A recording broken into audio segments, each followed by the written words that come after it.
You have to understand that the language that is spoken in a low vibrational environment is impatience, anger, disgust, outrage, contention, all of this type of volatility, emotional disruption, disconnection. That's why you're not calm. That's why you're not peaceful. That's why you're not happy.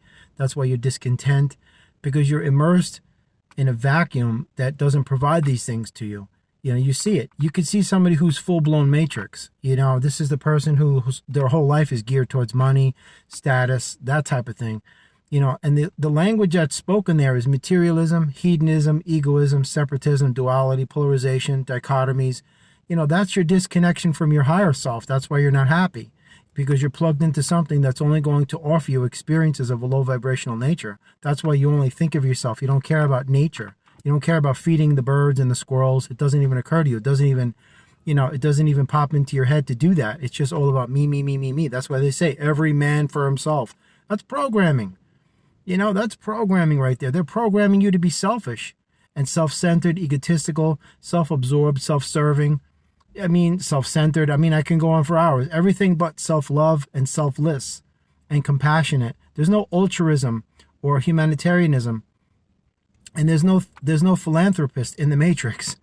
It's all me, me, me, me, me. Look at how good I am. Look how much I have. Look how wealthy I am. Admire me. Bow before me, maggot. That type of thing. And that's it. You have these drones. They're just empty drones. They look good. It's a pretty package, but there's nothing on the inside. That's the reason why you see these people wake up every day miserable. They don't know what it is. Even though they're making a ton of money, they're unhappy because you're disconnected from your higher self. You're connected to a paradigm of illusions. That's, it's not going to offer you something genuine. There's nothing veritable about the matrix. There's nothing substantial about the matrix. There's nothing honest about it. There's nothing that is long lasting. It's just all this quick energy, like eating a candy bar. It's a false energy. Takes you high, boom, crashes you. That's the matrix. That's it in a nutshell. So that's why you're unhappy, disconnected, disillusioned, disenchanted, discouraged, disgusted, upset. You just feel like you're drifting. You don't want to be here. No aim, no goal, no purpose, no ambition, no optimism, no enthusiasm, no joy left in your life, no light in your heart, because you're plugged into something that's sucking you dry. So, that's the reason why I harp on these things a little, to allow you to understand that what you're plugged into is a vampire. That's it. So I know a lot of people, they're very successful money-wise. They're married with kids and they're miserable. Freaking miserable. They don't want to be with their wife and they can't stand fatherhood and all that stuff because they want to be a teenager again. When it was a different time, when it wasn't responsibilities, commitments, deadlines, obligations, bottom lines, timelines, all that. It gets to be exhausting. And you got all that weight on your shoulders. It crushes you down. But that weight is imaginary. But that weight is placed there on your shoulders by the matrix to do what it's doing to you, and crushing your dreams and your hopes and your aspirations, and squeezing the very life of your inner child right out of you until you assassinate that child dead and buried. And then you're cold and dead and empty and lifeless like the rest of these cadavers driving their metal coffins up and down the parkways. Just like, you see them in the car, just there's no joy left. That's exactly what the system did to them when they came here.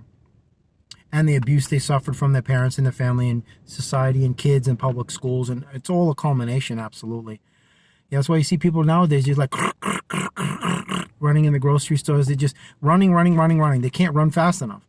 They fly into the parking lot, 65 miles an hour. The car's still in neutral while they're running out of the car to the store's going to pop legs and just, sprout legs and take off.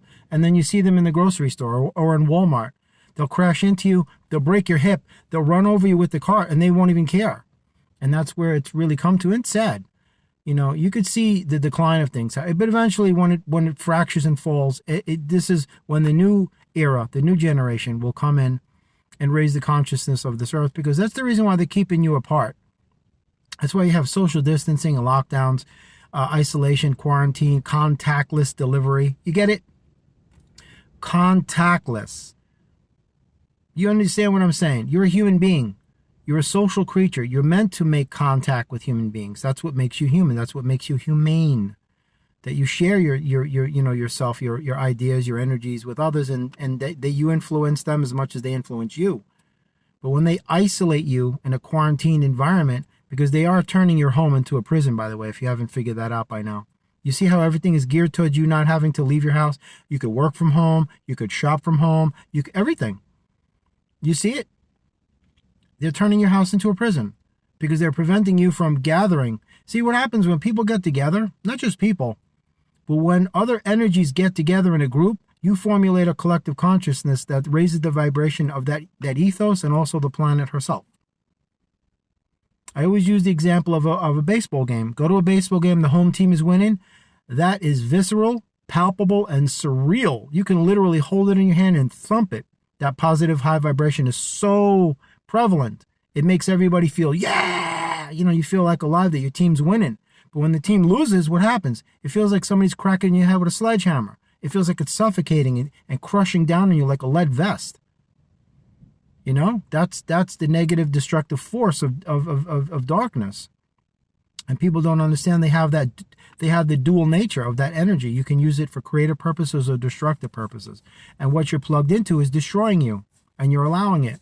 That's why you're unhappy, because you're disconnected from your happiness, which is your higher self.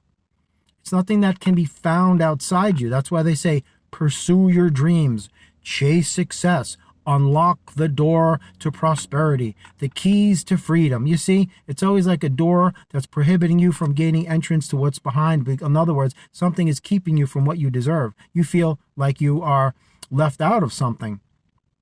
You feel like you've been abandoned or forsaken when there's something behind the door that you're not allowed access to that makes you feel less than worthy, that you're not worthy of what's behind that door. And that's the intent of why these words are used in their system. If you haven't figured this out, this is a multi-pronged attack against the cosmic nature of your ethereal soul, your innocence, your child, your purity, the oneness you have with God, heaven, source, angels. That all goes away when you're dipped into that cesspool of filth called the system. It's just the way it is, man. But you can easily rectify it. Just disconnect from it. And you formulate your own relationship to what you feel your higher self is and what that means to you. I never try to tell you anything about what that is or what it should look like or how it should feel. I'm not in a position to be doling out advice to anybody, only myself. But in conclusion, that's one of the reasons why you're unhappy anyway. I mean, of course, it's a multitude of other things, pain you've suffered in your past and people treating you poorly, what you allow them to do, because you do teach people how to treat you. But this is just giving you a little insight into why things are the way they are with certain people. But anyway, have a blessed day. Take care and be well.